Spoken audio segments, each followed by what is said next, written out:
Linda, from tomorrow our parents will be moving in with us.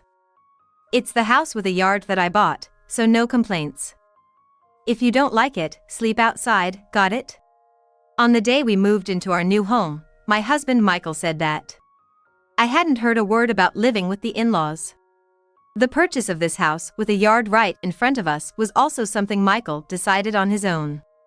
Moreover, he dumped the entire house hunting task on me. He must think of me as some sort of maid. And he probably thinks I don't know anything. So, I told him. Then I'll start sleeping in the yard from today. But don't regret whoever I sleep with. What's with you? Getting all defiant? Just do as you're told as usual. Don't worry, you won't regret it, sleep all you want. But don't swallow your own spit, okay? I'll return those words to you. You are going to regret this, absolutely. And so, I began preparing immediately. Imagining Michael's panicked face tomorrow, the next day he came to the yard and immediately frowned. What he saw was the tent I had set up in the yard. He stopped in his tracks, frowning as he approached. Linda, what are you doing setting up a tent? You told me to sleep in the yard, so I'm just sleeping in my camping tent. By the way, this is my camping tent. I thought I'd use it since the yard is so spacious. I answered my husband's question flatly as I stepped out of the tent, smiling. Michael made an annoyed face and muttered, "Huh? You won't regret it, sleep all you want, don't swallow your own spit." He said such things but didn't actually think I would sleep in the yard. You're really stupid, you know. Even if camping is your hobby, isn't it embarrassing to set up a tent in your own yard? Michael mocked me with a loaded laugh, but I stood my ground in front of him. Because my counterattack against my husband had already begun. Seeing my husband still sporting a mocking smile, I smiled inwardly. At that moment, my in-laws also arrived at our new home. The in-laws also looked surprised the moment they saw the tent. Whether they knew the situation or not, it was undoubtedly an unusual sight. Seeing the in-laws, I felt relieved, thinking that their presence might soften my husband's attitude a bit. When I greeted my in-laws, they, still puzzled, asked about the situation. Linda, why did you set up a tent in the yard? Do you have a camping trip planned after this? You surely didn't sleep out here, did you? It was moving day yesterday, right? It was understandable for the in-laws to be curious. As I was choosing my words to explain, my husband spoke first. Linda wanted to sleep in the yard. She really likes camping, which is troublesome. Well, I can somewhat understand, given it's such a nice yard. I was appalled by my husband's calm demeanor as he lied, but the in-laws quietly accepted it. Knowing my fondness for camping. Make sure you don't catch a cold, they said caringly before entering the new house. Now, go and make dinner. And don't you say anything unnecessary to my parents, okay? Just stay quiet and follow my orders as always. My husband resumed his usual commanding tone once the in-laws were gone, but I quickly retorted. Got it, I'll prepare meals for 5 then. Hey, can't a housewife even count? It's just the 4 of us, you, me, and my parents. Stop being groggy and get the meal ready. You're just irritating me. Muttering complaints, my husband headed towards the new house. But in the next moment, he stopped and stared in shock as a man emerged from the tent, slowly unzipping it. Silence filled the yard. Seeing the man, my husband's face showed a mix of confusion and bewilderment. He tried to speak but couldn't find the words. Sorry for intruding, said the man. Why is Jim here? What's going on? This man was my husband's superior, Jim. A figure my husband could not look down upon. It's understandable that my husband was perplexed to see Jim coming out of the tent where I had slept. Could it be Jim and Linda having an affair? Remember Linda said yesterday, don't regret whoever I sleep with. Was that about an affair? What? What are you talking about? That's not possible. Jim arrived here about 30 minutes ago. I like camping too. I was just waiting in the tent until Masayoshi woke up. He arrived 30 minutes ago? Then, perhaps, he heard our conversation. My husband's face drained of color as if he could hear the sound of it. All our previous conversation had been overheard by Jim. I had heard from Linda before, but I didn't want to believe it until the end. That you were hiding your true nature and mistreating your wife. Jim spoke slowly and calmly, but his words were tinged with anger towards my husband. Panic raced across my husband's cheeks, and his body started to tremble. No, this is just. I was just being a bit strict, it's not mistreatment or anything. Just being a bit strict? It didn't seem that way to me. There was clear malice and condescension in your words. What did Linda do to deserve this? Jim's voice grew increasingly angry, causing my husband to shake even more. The attitude he had earlier, mocking me, was nowhere to be seen. He was like a frog being stared down by a snake, frozen in place. Unbelievable, Michael. You do excellent work at the company. But to behave like this towards your wife, frankly, I am disappointed. I really didn't intend to mistreat my wife. It's just that I've been frustrated with work not going well lately, and I guess I took it out on her. Sweating profusely, my husband was scrambling for excuses, his mind racing. Just as Jim said earlier, my husband is highly regarded at work. Not only for his job performance, but also for his personality. If one didn't know better, it would be hard to believe that he could be capable of such mistreatment. However, both Jim and I knew everything. All the facts my husband was hiding. And today, Jim's visit was related to those hidden facts. Jim then quietly mentioned a woman's name to my husband. Lily Smith. You know her well, don't you? Yes, she's an employee at a client I handle. Is there something wrong with her? She's my wife. Immediately, my husband's eyes widened with shock and confusion, unable to speak a word. His face changed instantly, filled with surprise and fear. Jim was looking at my husband with a cold gaze. Taking a deep breath to calm himself, my husband hesitantly began to speak. Lily is Jim's wife? No way, because you have different last names. Lily uses her maiden name at work. It seems everything goes smoother if she's called by the name everyone is familiar with. There are many women at her workplace who also use their maiden names. So, I didn't know anything, and I've done something terrible. In fact, my husband was having an affair with Lily Shimamoto, not knowing she was his boss's wife. Jim came today to talk about the affair. I was really shocked when Linda told me about your affair. That the other woman was my wife, no less. This isn't something that can be brushed off as ignorance. And regardless of who the other person is, having an affair is unacceptable. You heard it from Linda? Hey Linda, how long have you known? Since when? I've known for several months.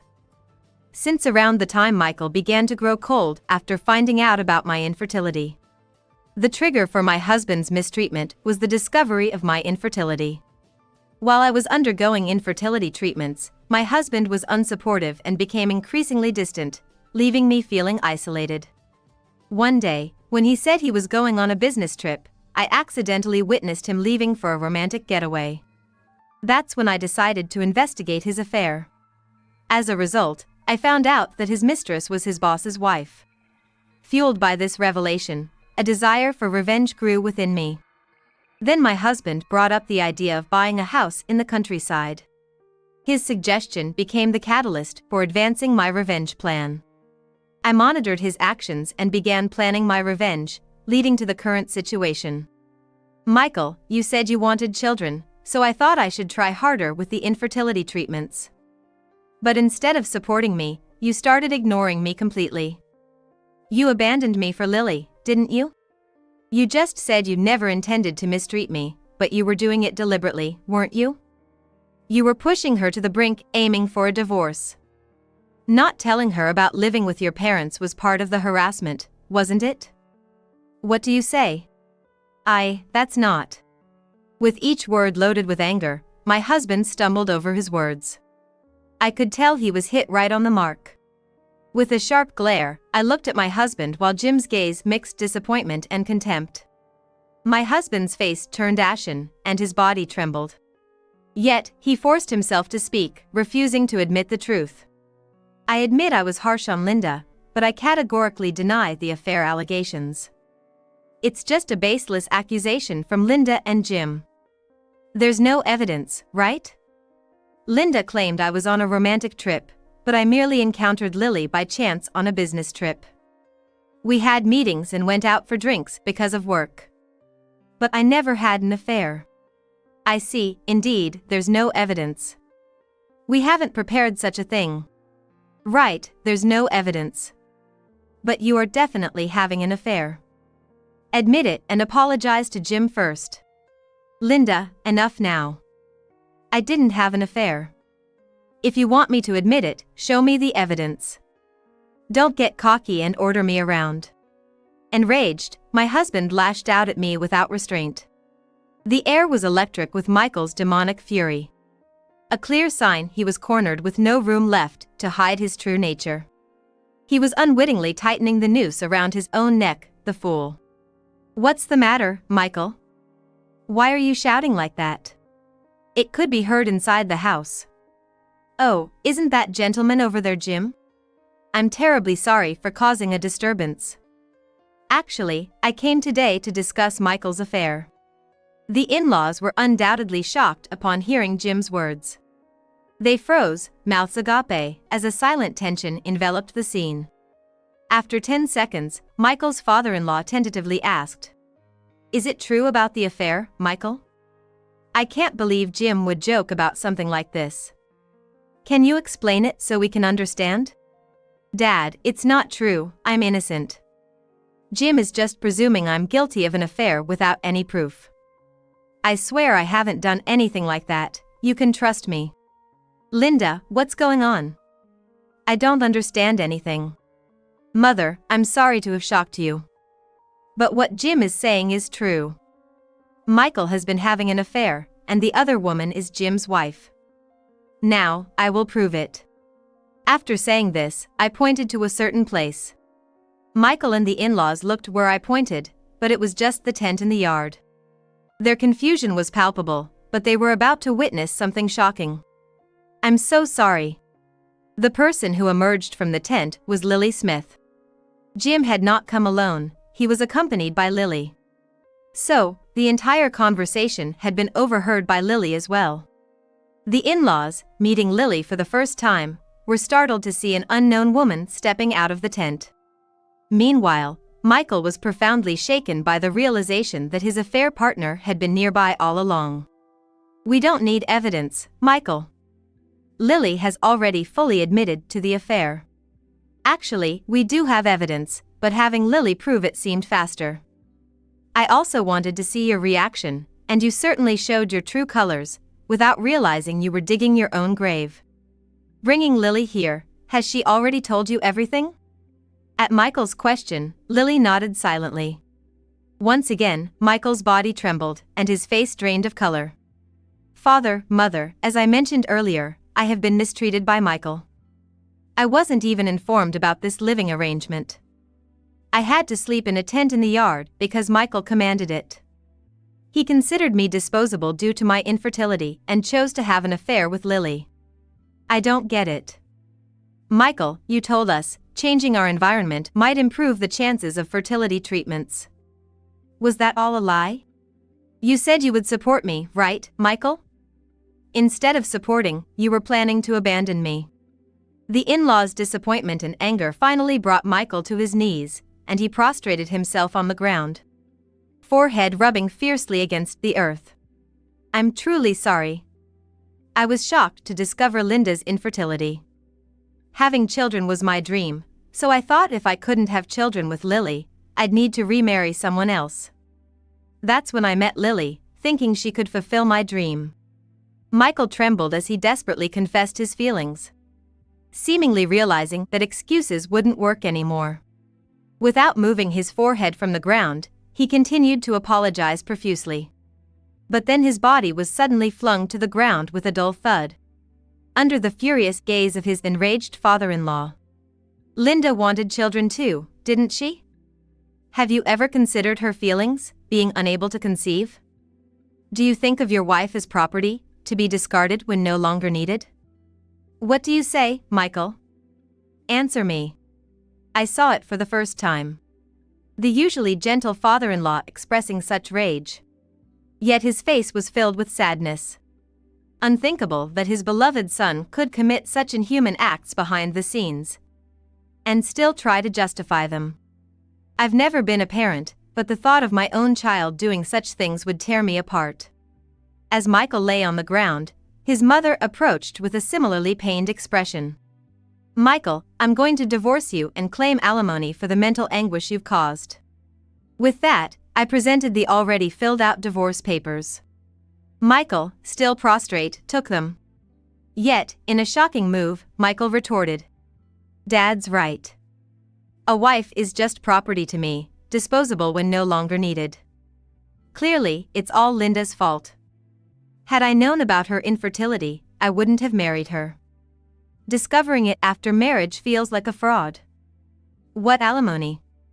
You, the infertile one, should be paying. Don't you dare! My father-in-law grabbed Michael by the collar again, looking ready to beat him, but I intervened. Linda, why stop? Are you planning to forgive Michael? No, father. I will never forgive Michael. But I won't let you harm yourself over him. He's not even worth hitting now. Please let me handle this. My calm demeanor led the father-in-law to slowly release Michael's collar. After taking a deep breath, I pulled out a piece of paper and said to Michael, So everything is my fault because I'm infertile? Then, you're the bad one, right? Michael was speechless when he received the paper along with my words, as it contained results he had never anticipated. Me, infertile? I can't produce children? Indeed, the cause of infertility was not solely mine but also Michael's. I had requested him to just provide a sample for testing, as infertility is not always due to the woman. The results diagnosed Michael with azoospermia. There might be a chance for recovery with treatment, but it seemed difficult. I intended to inform Michael, but he was too engrossed in his affair to even have a proper conversation with me. Ironically, now was the first time we truly confronted each other after so long. I don't believe this. Is this some kind of setup by Linda? Trying to frame me won't work. It doesn't matter if you don't believe it. You will eventually understand. My only desire is to sever ties with Michael and ensure he receives the consequences he deserves. Now, sign the divorce papers quickly. Are you serious with that tone? It's got to be a lie. Tell me it's a lie. Michael repeatedly reviewed the test results, head and hands. Jim, the in-laws, and I could only sigh deeply at his state. Lily seemed to be filled with regret as well. Leaving Michael behind, we stepped away from the new house, and Jim and his wife returned home to discuss further. The in-laws then apologized to me, expressing their regret. We might not have been aware, but we failed to see the pain Linda was going through. We don't expect forgiveness, but this is how we feel. We will do whatever we can for you. Even if you divorce Michael, we will always be on your side and ensure he takes responsibility. Just wait and see.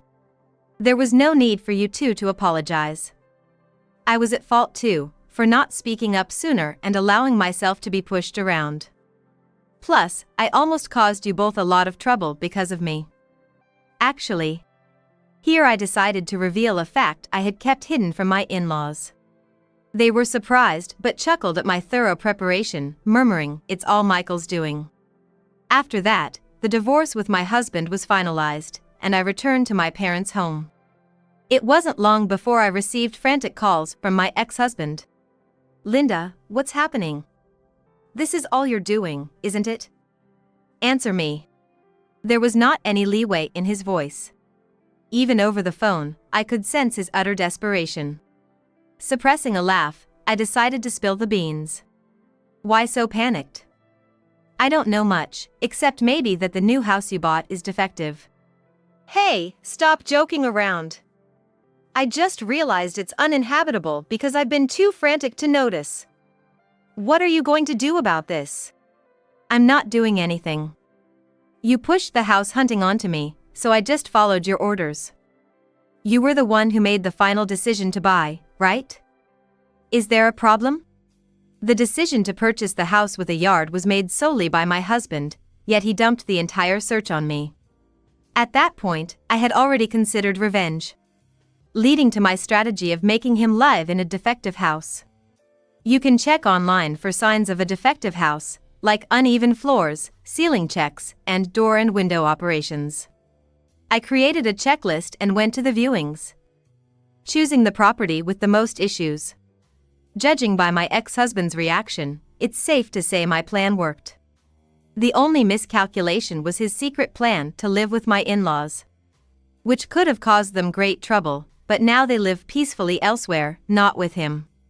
Linda, help me out. I can't afford to move with the alimony payments, and I've lost my job. There's also the fertility treatment.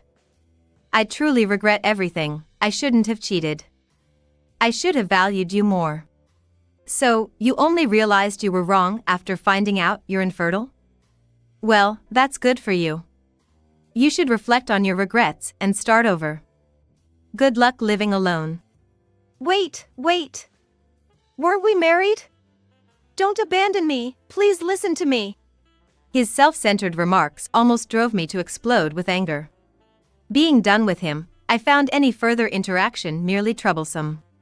Yet, I had to make my point clear. A wife is not property to be discarded when no longer needed. Michael, you said that, remember? Let me reiterate, you are no longer needed in my life, you're expendable. Live with your regrets forever. Goodbye. I could still hear his voice through the phone, but I hung up without a second thought and blocked the number. He probably learned the hard way that some actions are irreversible. As for me, I started a blog and created videos about camping, enjoying a side income while engaging in my hobby. Jim, now divorced, had more free time and occasionally joined me for camping trips or helped with my video projects. I'm truly grateful that Jim and my in-laws stood by me. When I expressed my gratitude, Jim said, "Ignoring such a wonderful woman like you, Michael, really baffled me. If you ever need help, feel free to reach out." Perhaps due to my vulnerable state, my heart skipped a beat. But it wasn't until years later that I realized this flutter was real. Yes, Jim and I ended up getting married, but that's a story for another time.